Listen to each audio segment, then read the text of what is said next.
C'est parti. Alors, bonjour tout le monde. Bienvenue à notre 12e comité plénier public de l'année. À ce 14 décembre 2023, on est un peu en retard à 16h53.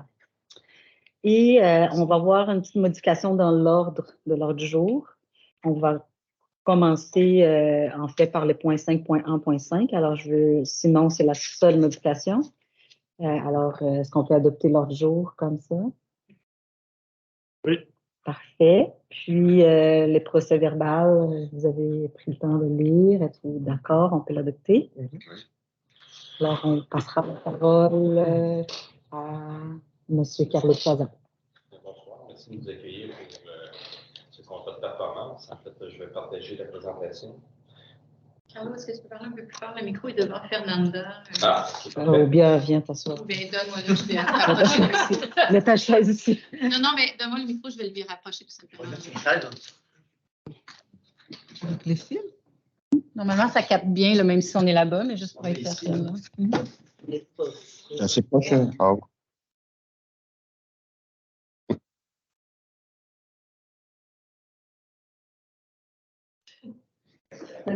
Oui, OK.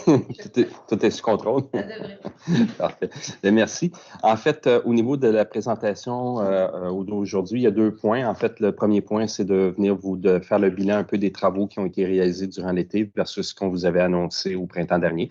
Et le second point, c'est un peu de vous parler de quelques points au niveau du déneigement pour la saison actuelle 2023-2024. J'imagine que vous allez avoir certains commentaires ou questions à nous formuler en rapport aux dernières tempêtes, alors on en profitera. Je vous invite à émettre vos commentaires, questions au fur et à mesure et non pas attendre à la fin. Pour débuter, en fait, je laisserai Antoine vous parler un peu de faire le bilan des travaux qui ont été exécutés à l'été dernier. Oui, merci, Carlo. En fait, du côté des Nations, cette année, on n'avait pas de travaux de resurfaçage qui étaient prévus. On avait plusieurs interventions de rapiessage mécanique qui vous avaient été présentées au printemps. Par contre, on en a profité pour en faire beaucoup plus que ce qui était prévu. Et puisqu'il y avait des travaux du ministère des Transports sur la rue Wellington, au bas d'Acadie, ben, on en a profité pour faire une intervention dans le bas de la côte là, qui était très problématique, là, autant au niveau du déneigement qu'au niveau de l'entretien. Fait qu'on a fait ça en resurfaçage. On a vraiment plané l'ensemble de la surface du même type d'intervention que ce que le ministère a fait sur Wellington. On a aussi ajouté plusieurs rues dans la liste suivante. Là, les rues en vert, ce sont des ajouts en rapiessage. Par contre, il y a 3 endroits où on est venu faire des interventions ciblées pour ce qui est de la problématique des ornières. En fait, il y avait des travaux qui étaient prévus par le SU pour le réaménagement de l'intersection d'Unan et Union. Puis, on en a profité pour arrimer des travaux avec nos interventions de pavage et planage pour refaire l'ensemble de l'intersection. Puis, on est intervenu aussi au niveau McMenamy-Belvedere, où il y avait une grande problématique d'ornière dans ce secteur-là. Et aussi dans la Côte-King, entre le débarcadère de la STS au niveau de la maison de cinéma jusqu'en haut de Cathédrale. Qui sont des interventions qu'on a fait spécifiquement pour les ornières. Bon, évidemment, je suis conscient qu'il y a d'autres endroits, mais évidemment, avec tous les chemins de détour au centre-ville cet été, on s'est limité à ceux-là pour la période estivale. Fait que c'est ça qui conclut le bilan en fait, des travaux de pavage qui ont été faits cette année. Je ne sais pas si vous aviez des questions par rapport à ça. Juste un commentaire. C'est tellement apprécié l'ordinage au niveau de Valère. C'est incroyable. J'avais des plaintes qualitativement. Ça rallie bien les cœurs dans mon secteur. Par la belle poésie. Oui, c'était quand même majeur comme story, par exemple. Et là, c'est sûr que dans ceux qu'on a énumérés aussi, King Jacques-Cartier, King Portland, c'est pas ça. Université 90.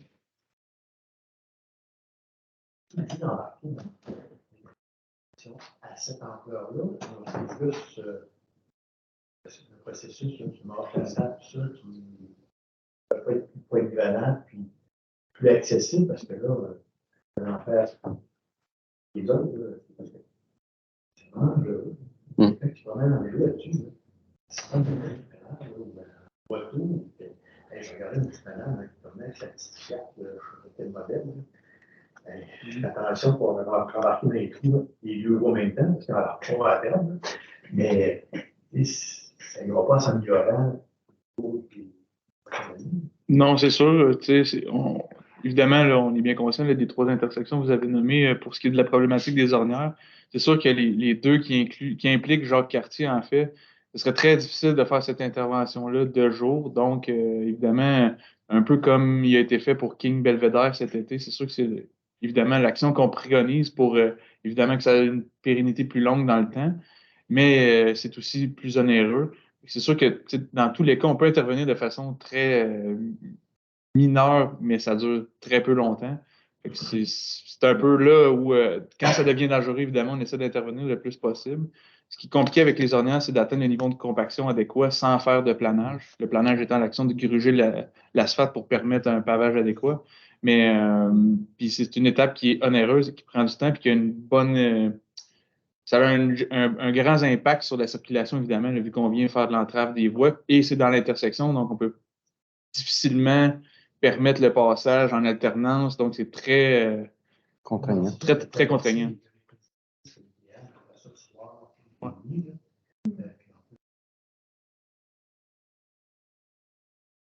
Juste pour nous donner une idée, pour être plus budgétaire, ça présente. C'est comment votre budget en ligne? En fait, pour ce qui est de la portion King Belvedere, c'est des travaux qui ont été réalisés par le SIU. Là, fait que je n'ai pas les chiffres, malheureusement, pour cette évaluation des coûts-là. Mais c'est sûr que pour ce qui est de McManamy Belvedere, qui est beaucoup plus petit en superficie et en impact, on parle d'environ 40 000 là, quand même là, pour juste une intersection. C'est peu pour le gain en joie de vivre, si on peut dire, mais en même temps, c'est très, très cher du mètre carré, si on veut.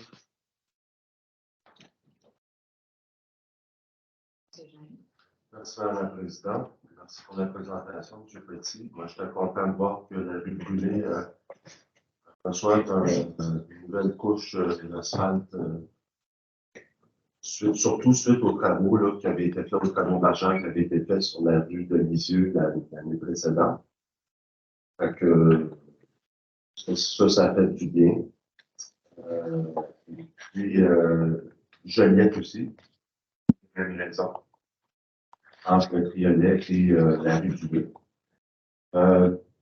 Moi, je voulais juste savoir, le phénomène des ornières, on le voit de plus en plus, pas juste à la ville de Château, qu'on voit sur des travaux du ministère des Transports et de la mobilité durable.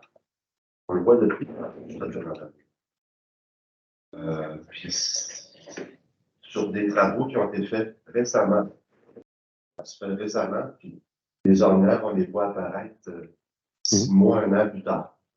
Y a-t-il une explication? Avez-vous un début d'explication pour ça? En fait, le phénomène des ornières, c'est un phénomène qui est quand même assez complexe au niveau, quand on veut le comprendre au niveau scientifique, là, il y a beaucoup de paramètres. Il y a ça peut être dû à des problèmes de fondation, ça peut être dû à des problèmes de compaction au niveau du pavage, ça peut être également dû au fait que c'est le type de bitume qui est utilisé en fonction du granulat. Par la suite, ben, il y a aussi le phénomène du fait qu'on a des températures vraiment très chaudes et les ornières, si vous avez remarqué, elles sont souvent dans les intersections ou dans les quelques mètres qui sont après l'intersection où les véhicules prennent de la vitesse. Donc, il y a un effet de pointe, si je peux dire, là, qui est fait là, avec de pression qui est faite par les véhicules. Donc, il y a ce phénomène-là. Et en plus, il y a tout le phénomène des pneus cloutés qui n'aident pas non plus, qui vont venir, en fait, ça va venir faire une espèce d'abrasif sur l'endroit où les pneus passent. Et ça, ce que ça fait, c'est qu'à la longue, ben, à force de passer, on accentue. Maintenant, comme je vous dis, il y a beaucoup d'éléments qui peuvent expliquer. Oui, on en voit de plus en plus, mais il ne faut pas oublier non plus qu'on a de plus en plus de circulation lourde. Il y a plus de véhicules sur la route. Et ces phénomènes sont vraiment dans des secteurs où les véhicules ralentissent ou repartent à faible vitesse. C'est beaucoup une chaussée chaude est beaucoup très sollicitée, puis il y a beaucoup plus de dommages qui se fait par des véhicules à faible vitesse. Donc, imaginez-vous, lorsqu'il y a un véhicule très lourd qui circule à basse vitesse, mais ça fait la même affaire qu'une vague devant un bateau. C'est la même chose au niveau du pneu. Le pneu va pousser un peu le granulat de chaque côté, donc ça fait comme une espèce de vague. Juste pour votre indication, un semi-remorque plein charge ultime de transport, c'est l'équivalent, un passage d'un camion, c'est l'équivalent de 30 à 40 à 50 000 voitures, de passage de voitures, pour vous imaginer l'impact que ça peut avoir sur la chaussée. Donc, il y a un paquet de phénomènes qui fait que qui fait en sorte qu'on doit tenir compte au niveau de l'ingénierie. Maintenant, juste pour clore le tout, il y a des nouveaux pavages qui sont formulés par des entreprises où c'est un peu plus résistant. Et ça, à ce niveau-là, peut-être... Compléter. En fait, ce qu'il faut comprendre, c'est que pour ajuster ça, il faut ajuster nos contrats d'approvisionnement. Puis c'est ce qu'on est en train de faire avec l'approvisionnement d'asphalte présentement pour le travail qui est fait à l'interne, mais aussi en partenariat avec le SU qui donne des contrats pour que les clauses contractuelles. Exact. Puis en fait, pour les phénomènes d'ornière, c'est souvent, comme Carlo l'expliquait, c'est le trafic lourd et lent. Donc, nécessairement, les zones de trafic denses avec les autobus, les semi-remorques, etc., c'est des endroits qui sont très sollicités. C'est pour ça qu'on le remarque, évidemment, comme on a fait une intervention l'année passée à l'intersection Bachin-Université, où la voie des autobus qui tourne à l'université était très, très, très endommagée, sollicitée. Mais évidemment, avec tous les détours qu'on a fait dans les dernières années, c'est pour ça que dans certaines artères où, exemple, on a fermé Terril pendant presque un an, bien évidemment, King en a mangé une claque, Galt aussi. Fait qu'avec la dégradation qui s'accélère, c'est sûr que ça a un impact. Et évidemment, dans les côtes, avec les pneus à clous, comme Carlo l'expliquait aussi, ça a aussi un impact. Mais par contre, c'est un phénomène qui est généralisé. Mais on déploie certaines mesures pour essayer de pallier à ça en plusieurs différents types d'interventions. Les travaux publics. En fait, c'est la campagne qui se fait avec l'Association des travaux publics du Québec, TP Québec, pour valoriser tout le domaine des travaux publics, les métiers aussi. Si vous faites une recherche, vous allez voir que le porte-parole, c'est Sarah Dufour, qui visite des villes, puis l'objectif, c'est de faire connaître les métiers en travaux publics. Très bien, merci. C'est juste une mini-question pour faire plus avec ce que vous expliquez. C'est hyper intéressant de comprendre l'impact des véhicules, puis l'impact de la chaleur aussi et tout. Je me demandais si au niveau des VUS, on sait, parce qu'il y a de plus en plus de gros véhicules, même au niveau individuel, si le poids a joué, puis le fait que ça soit de plus en plus sur nos routes peut avoir d'influence aussi. On a peut-être des nouveaux pouvoirs des nouveaux pouvoirs de taxation, même en fonction des véhicules.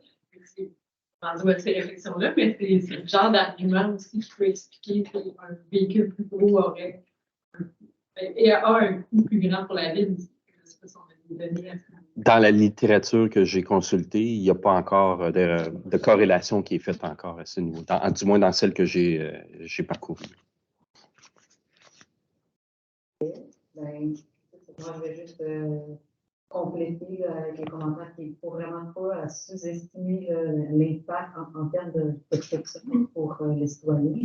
Mais ce genre de travail-là, des fois, on a des gros travail où on refait la rue au complet, et je n'ai pas vraiment d'appel, mais là, les gens de la rue des Chênes m'ont dit « Ah, merci! » C'était comme... Puis, je sais moins par rapport à tous les autres, mais je veux dire, c'est pour l'impact, parce que là, c'est un secteur où il y a beaucoup de personnes âgées, puis il y a comme des... Quadriporteurs. Puis, qui circulent, puis pour eux, c'était difficile, ces matelas, tout ça, puis là, ils sont vraiment contents avec ça. Fait que non, je suis contente qu'en parallèle, on puisse faire ça, même si les autres travaux sont nécessaires aussi. Là, fait que, en attendant qu'on puisse faire ça, c'est vraiment très apprécié de la population. On reçoit beaucoup de bons commentaires.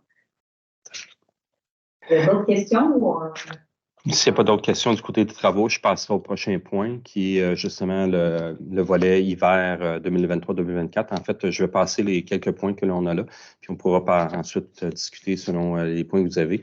Nouveauté de notre côté, au niveau de l'équipe de gestion, c'est joint à nous un 5e contremaître, donc ce qui va alléger beaucoup et faciliter le travail là, de gestion durant l'hiver de nos équipes. On a 2 quarts de travail qui est le matin et le soir. On a 2 sites, Roqueforest et Sherbrooke. Donc, on a un contremaître à chaque quart, à chaque site, donc 4 contremaîtres. Et le 5e contremaître, c'est le contremaître qui fait habituellement tout ce qui est déneigement des trottoirs, nids de poules durant le jour, mais lorsqu'il y a lorsqu'on part en période d'enlèvement de la neige, donc c'est le même contremaître avec 6 équipes qui sont affectées de nuit pour effectuer l'enlèvement.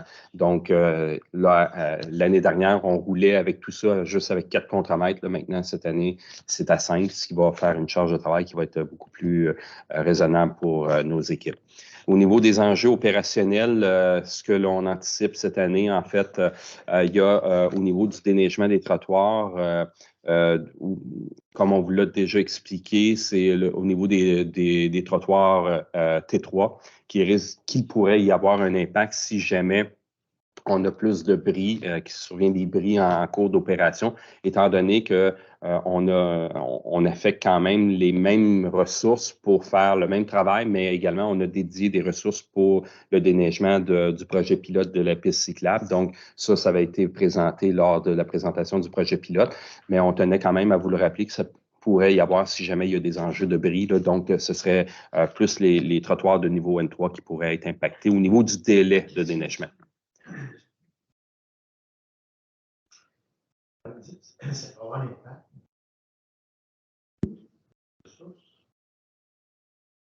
La ressource financière aussi, il y a une ressource financière additionnelle qui est dédiée pour les pistes cyclables. C'est-à-dire que la ressource, c'est juste que si tu fais les mêmes effectifs, il n'y a pas besoin d'avoir d'argent additionnel. En fait, c'est pour les 2 opérateurs de soir. En fait, c'est qu'actuellement, avec notre politique, il n'y a pas de quart de déneigement de trottoir qui se fait sur l'opération de soir.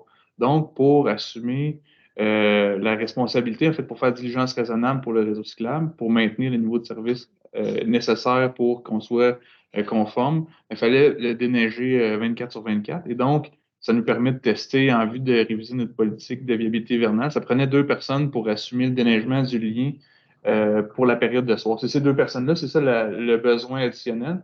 Puis les 3 autres personnes qui complétaient le gros morceau de la demande budgétaire de 400 quelques mille piastres, c'est pour les parcs. Parce qu'en fait, sur les 9 quelques kilomètres, il y en a à peu près 6 qui est au parc. Eux, ça leur prenait 3 personnes pour faire cette opération-là. Et 2 chez nous pour la période de soir au niveau du déneigement des trottoirs. Vous résumer ça, 500 000 additionnels. 500 000 pour couvrir les frais d'opération pour les cyclables hivernales. Ça n'enlève rien à vos ressources, parce que vos ressources financières, vous avez les mêmes ressources financières. Il ne faut pas dire qu'à cause de ça, il va y avoir des impacts sur les services qu'il y avait auparavant. Ça va être comme les services, parce que c'est l'échelle. En fait, c'est l'échelle. Les niveaux de service, on l'avait dit quand on a présenté le projet pilote, nos chenillettes à trottoir, on surutilise. Fait que si on a des prix d'équipement, parce qu'on n'a pas prévu d'ajout, puis ajouter une chenillette, ça prend 2 ans, on l'a mis dans les considérants quand on a présenté le projet.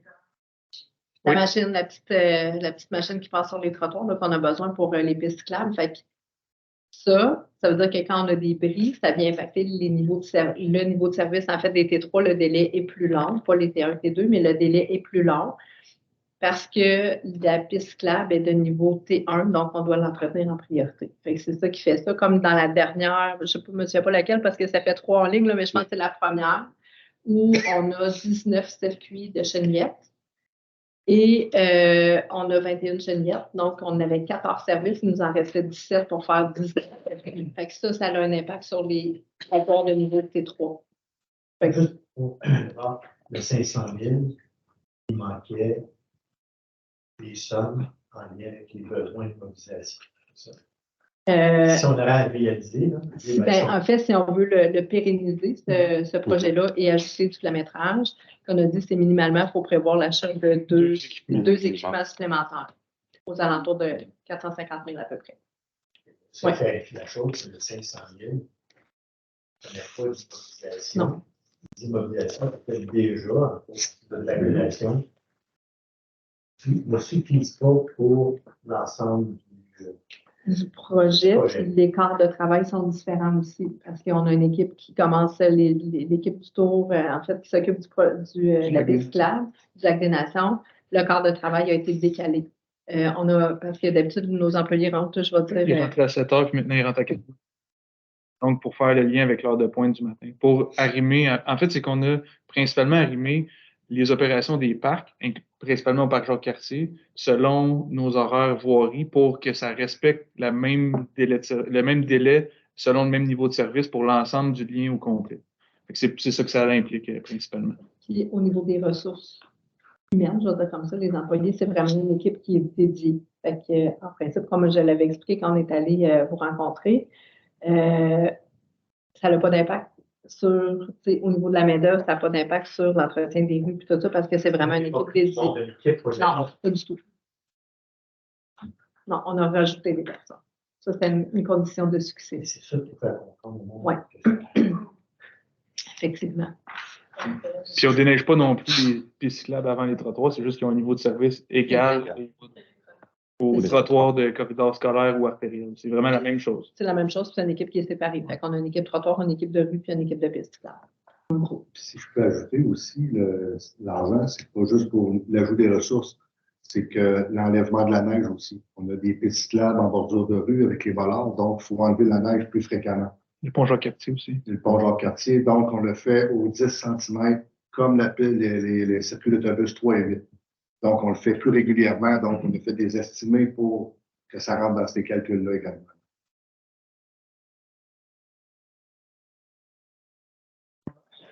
Oui, bien, à ce niveau-là, parce qu'on n'avait pas.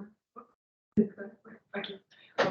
On avait jasé sans le conseil municipal, mais là, c'est samedi quand même quand on parle des chémiettes, et que peu importe comme ça, à 21, alors qu'on va donner une 19 puis qu'on sait que l'équipement peut être sous pression, on est de toute façon toujours étiré. C'est comme quelque chose qu'il va falloir. C'est ce qu'on est en train de regarder, nous. OK.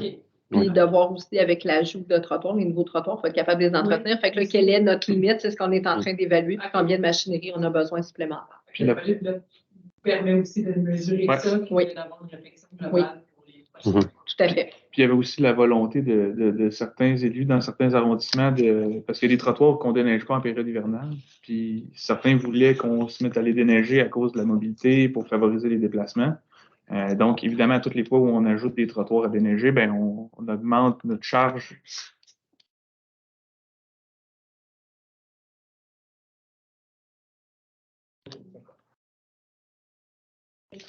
Oui, ça va.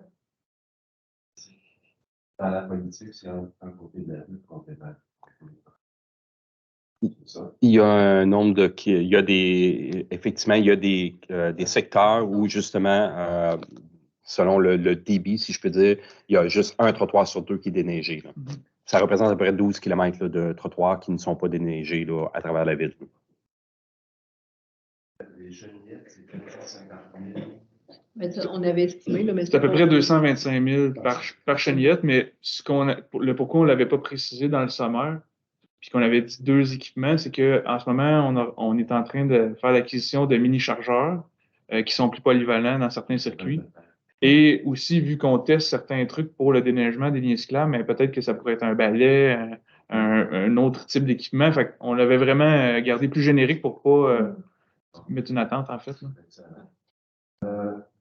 Moi, dernière question, puis M. Casaro m'a répondu concernant l'école Saint-Esprit. C'est qu'il y a le débarcadère d'autobus qui est toujours déblayé comme il se doit. Mais les gens qui peuvent aller chercher leurs élèves, leurs enfants, ont juste un petit espace après la section du débarcadère. Et puis là, vous attendez, je pense, à ce qu'il y ait 20 cm de neige pour passer la soupe. Pour les secteurs, oui. C'est ça. Autres, oui. Là, les gens n'ont plus d'endroit pour ouvrir les deux portes de véhicules à cet endroit-là, l'école Saint-Esprit. Et puis oui, je comprenais que vous suiviez la politique et tout, mais c'est juste que là, il n'y avait plus aucune possibilité, ni de l'autre côté de la rue, ou de ce côté-ci, pour les parents de venir chercher leurs enfants, puis d'ouvrir la porte du côté sécuritaire. Qu'est-ce qu'on peut faire pour peut-être s'assurer ou peut-être pour faire en sorte que au moins cet excellent de neige-là soit tassé, je pense que le débarquement, tassé jusqu'à l'extrémité de l'école pour qu'au moins les parents puissent arrêter là, s'il y a une possibilité qu'on fasse. Ben, en fait, je vais regarder, à moins que tu sois déjà en mesure là, tu connais très bien le secteur, là, mais. C'est juste de voir si on le fait pour cette école-là. Est-ce qu'on le fait pour l'ensemble de toutes les autres écoles? Donc, c'est encore une fois, c'est du temps puis c'est des coûts supplémentaires. Parce que le temps qu'on souffre ça, ben, on ne le met pas ailleurs. Je vous évaluer. Qu'est-ce que ça prend de plus? On a les équipements pour le faire, mais c'est vraiment dans le temps que ça va.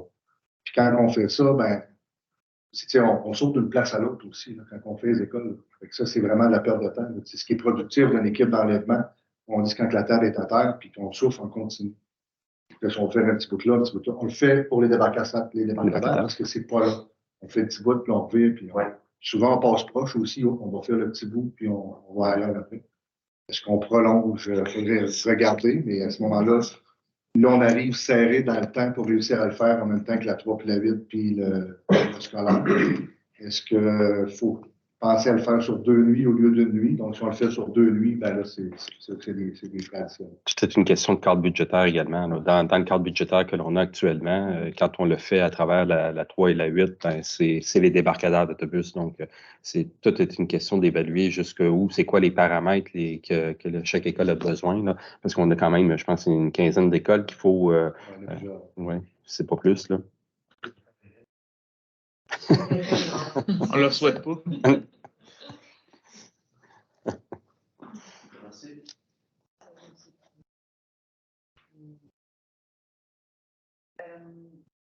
Et là, quand on parle de déménagement, il y a quand même des secteurs où ce sont des sous-traitants. Moi, je ne sais pas faire. Des secteurs qui c'est pas grave. J'ai vu, je voulais quand même juste dire que moi, je viens d'un pays où il n'y avait pas de langue. Et c'est toujours curieux pour moi le rapport que les gens ont avec le déneigement. C'est comme si c'était une surprise. En fait, il y a beaucoup de neige au Québec.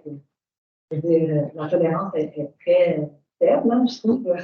Ça me surprend à chaque fois quand les gens m'appellent en pleine tempête. Ils sont super insatisfaits. Puis je dis, bon Dieu. Mais je perds la parenthèse. Mais ce que j'avais reçu beaucoup d'appels qui me préoccupaient un peu cet hiver, c'était par rapport aux traverses piétonnes. Il y avait comme, des fois, les gens déneigeaient le trottoir, puis, admettons, ils ouvraient à un endroit où il n'y avait pas de traverse, et là, où il y a la traverse piétonne, c'était pas ouvert. C'était comme, on m'a neigé beaucoup, ça fait comme un genre de mur. Pour ça, et pour des fois des arrêts d'autobus.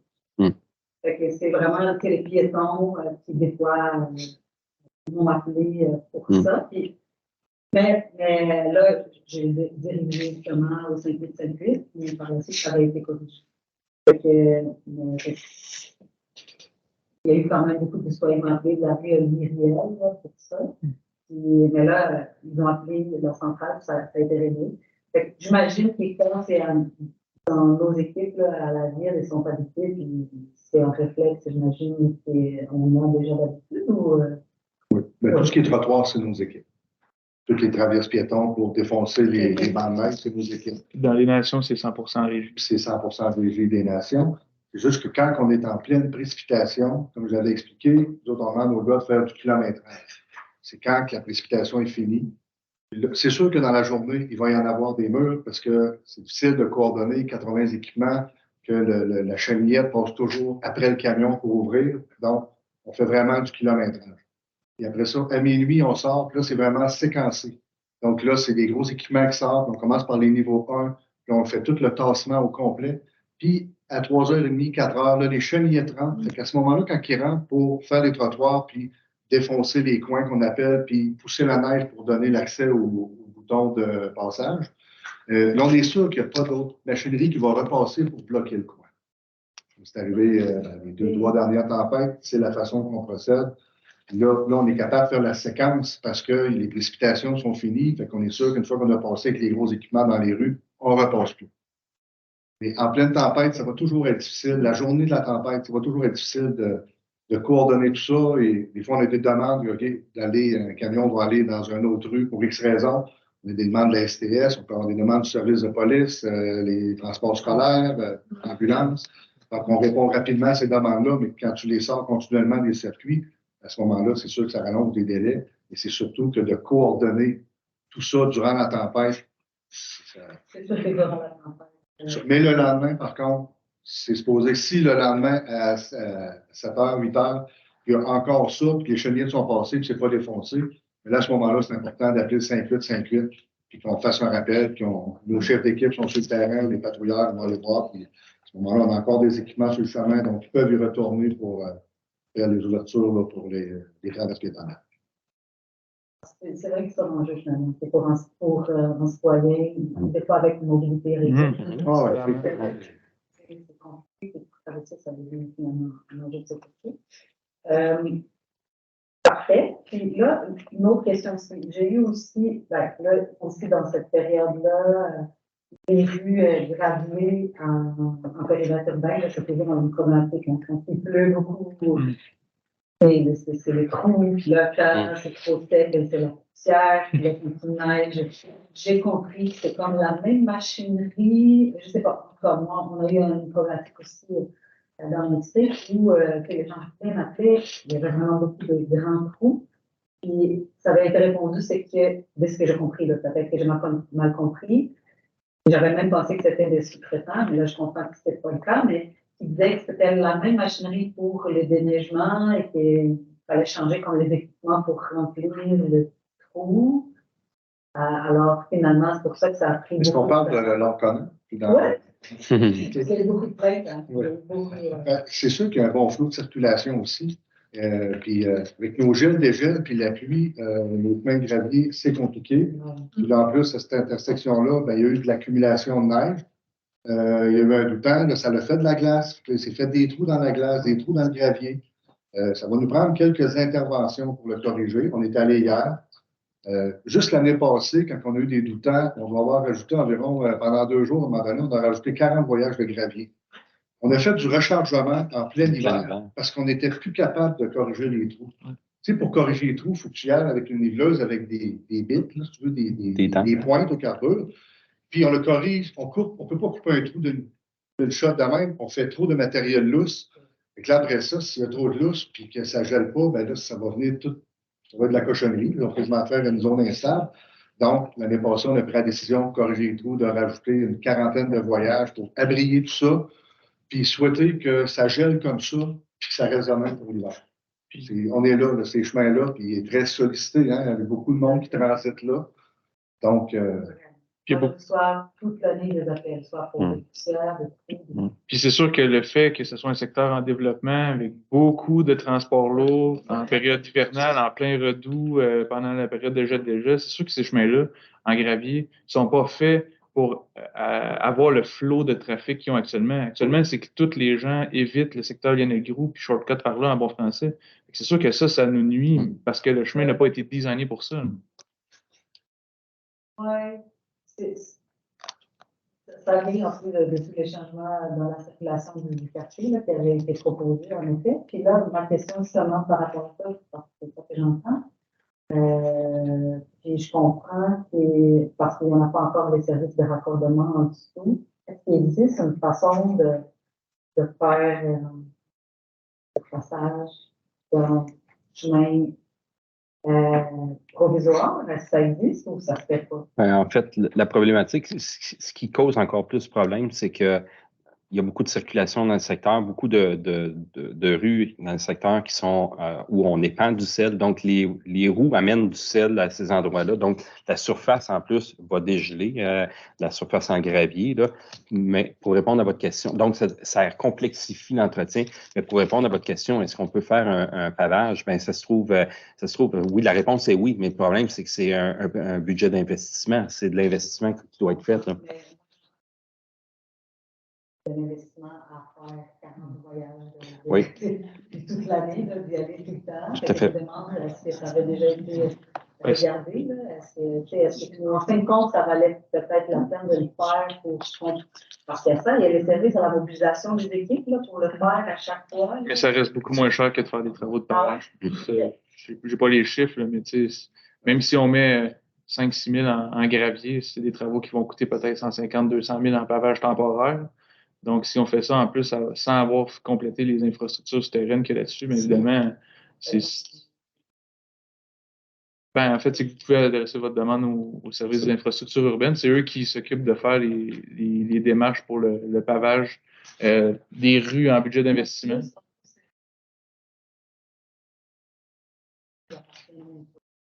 Bon, d'autant plus. Il y a ça aussi comme problème, mais en tout cas, c'est un problème on est un peu pris pour le projet de données. Alors, c'est pas une question en fait, c'est une information. C'est un peu de voir, je ne sais pas comment, soit on va le gérer comme ça, les gens vont appeler à chaque fois. Alors, on va le suivre, c'est sûr qu'on, chez l'équipe et contre-maître, on va les suivre beaucoup. C'est sûr que depuis 2-3 semaines qu'on est en enlèvement, donc le chef d'équipe s'occupe du quartier nord. Il est de nuit, ça fait 3 semaines. Donc, lui, il s'occupe des équipes d'enlèvement. C'est sûr qu'il y a moins de suivi dans toutes ces rues parce qu'il s'occupe de ces équipes d'enlèvement. Et on a demandé aux patrouilleurs de passer. Il faut choisir le bon moment pour l'intervention. On ne peut pas le faire n'importe quand non plus parce que là, il annonce beaucoup de pluie avant lundi. Je vous dis tout de suite, il ne viendra pas beaucoup. Puis quand il pleut, on ne sera pas capable d'intervenir. Si on intervient, on va le virer en vase, puis des fois, on va le rempirer, on va le mettre pire. On va voir comment il va se comporter, puis des fois, c'est juste de. Voir la boîte vocale.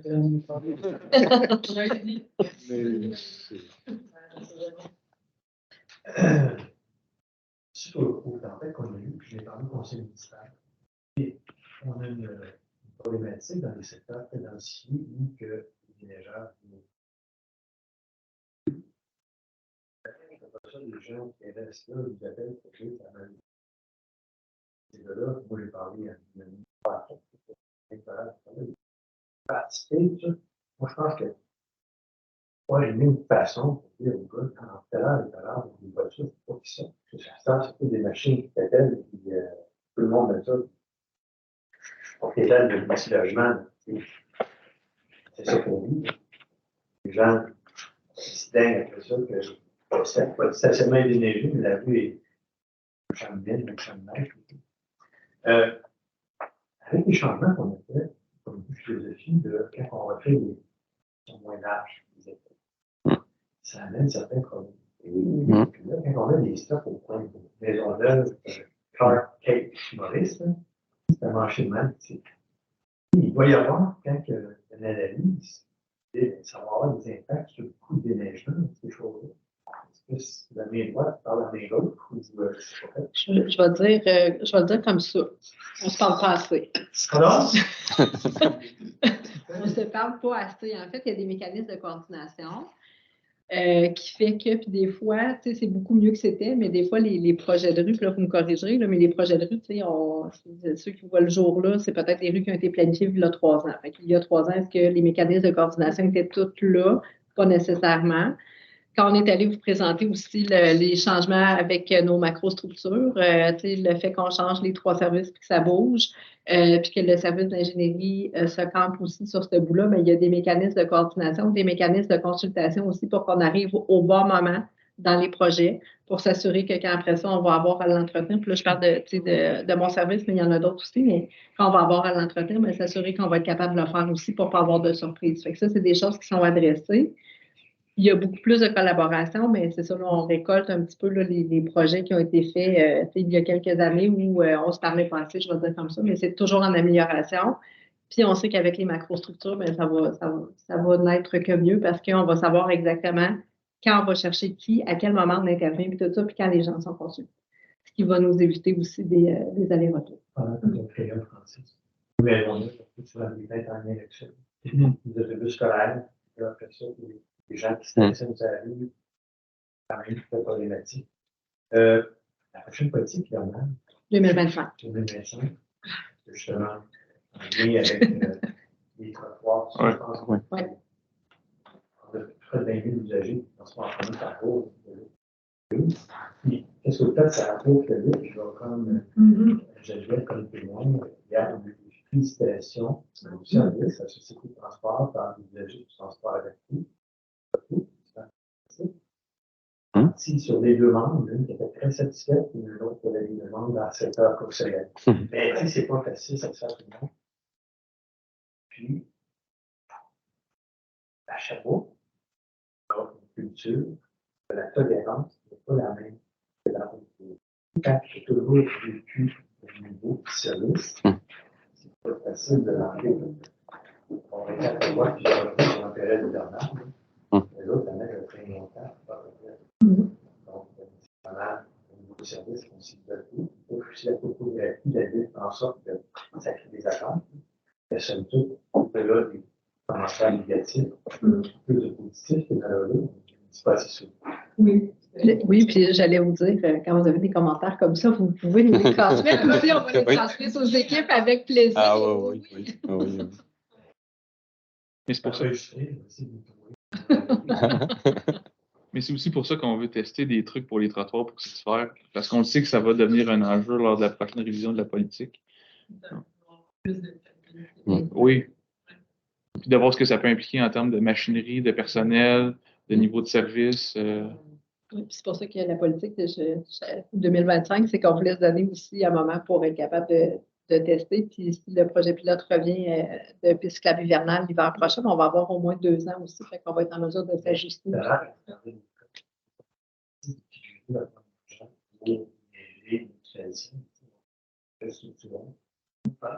L'opération des autobus, ça, il faut que ça soit plus encore. Oui, tout à fait. Mais, oui, 30-40 ans. l'entretien, je vais juste spécifier, par contre, au niveau de l'entretien, quand on fait le processus budgétaire pour le budget de fonctionnement, il y a des montants qui sont déterminés pour avec les nouvelles rues, pour l'entretien, le déneigement, ces choses-là. Fait que, je veux juste dire qu'il y a quand même un montant d'argent qui est associé à ça. Quand tu fais l'affaire, oui. Tu changes la vocation. Oui. C'est ce qui est le budget d'opération pour considérer essentiellement. Oui. On le prend en bonne note pour les ajustements l'année prochaine.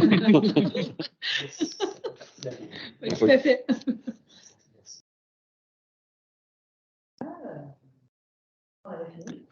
Rapidement, il me restait 2 points. En fait, l'autre enjeu opérationnel, c'est bien que l'atelier mécanique a fait l'embauche de d'autres mécaniciens, il reste que quand même, ils vivent toujours à certains enjeux au niveau de l'approvisionnement de certaines pièces. Donc, il se pourrait que dans des cas où on aurait des bris de machinerie, qu'il pourrait y avoir des délais. Donc, on tenait quand même à vous tenir au courant, dans le sens que c'est encore une réalité dans laquelle eux vivent, puis que nous, on doit composer avec.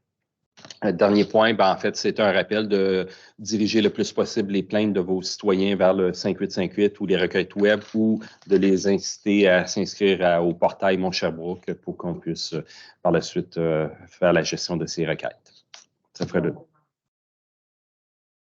Oui, tout à fait. Tout à fait. Pendant l'élection, puis pour les articles qu'on a, je trouve que ça dénature une vie de façon significative. Des poubelles. On en a même dans la rue, sur la rue Carillon, en passade, dans la rue. Il semble, pas premièrement, point urbanistique, dans les petits, je ne pense pas que ça soit nazi. Et on nous a dit qu'on a changé de camion, tout ça. Il me semble que quand on a acheté le camion, on aurait pu lui dire qu'il va y avoir des impacts avec ça. Ça n'est plus. Mais parce que notre réglementation ne permet pas. Non. C'est pas OK. En fait, on a eu la discussion par courriel, là, c'est un enjeu d'emplacement, oui, qui est en façade par rapport, comme M. Leroux vient de le nommer, là, c'est le type de camion qui est utilisé, l'accès pour aller au conteneur. Fait qu'il y a eu une solution obligé de déplacer le conteneur. Ils ont discuté avec le propriétaire et tout pour l'amener en façade, mais c'est pas donc tout ça, cette problématique. Ça fait longtemps qu'on a cette problématique-là. Par contre, là, il y en a plusieurs qui, en période hivernale, doivent composer avec le fait d'amener leur conteneur en façade parce que la collecte en arrière-cour n'est pas possible dû à la configuration existante de leur bloc, leur commerce ou autre. Mais c'est sûr que. Mais c'est une problématique, oui. J'ai été impliquée dans les discussions avec Isabelle aussi, puis avec la direction générale, mais il va falloir qu'on se penche sur ce bout-là pour voir qu'est-ce qu'on peut faire, qu'est-ce qui est possible et qu'est-ce qui n'est pas possible.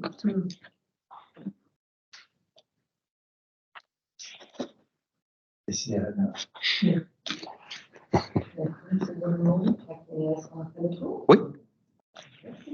Merci. Merci. Joyeux fête. Joyeuse fête. Pas trop de tempête. Oui. L'année des nuits neigées entre le 15 décembre et le 1er avril. Après ça, c'est qu'on arrête. Hein? Ouais. Mais ça, c'est des sommes de neige. Oui. C'est surtout Le type de neige, à cause des températures. Toujours eu de la pluie suivie de la neige. Je ne sais pas de Ah ouais. C'est boule de neige. Ah oui, les bonhommes de neige sont beaux, ça. Oui. Mais pas pour les patinoires. À date, c'est pas un hiver pour les patinoires, par contre. Non. Non, mais il y a quelqu'un qui a vu sur Facebook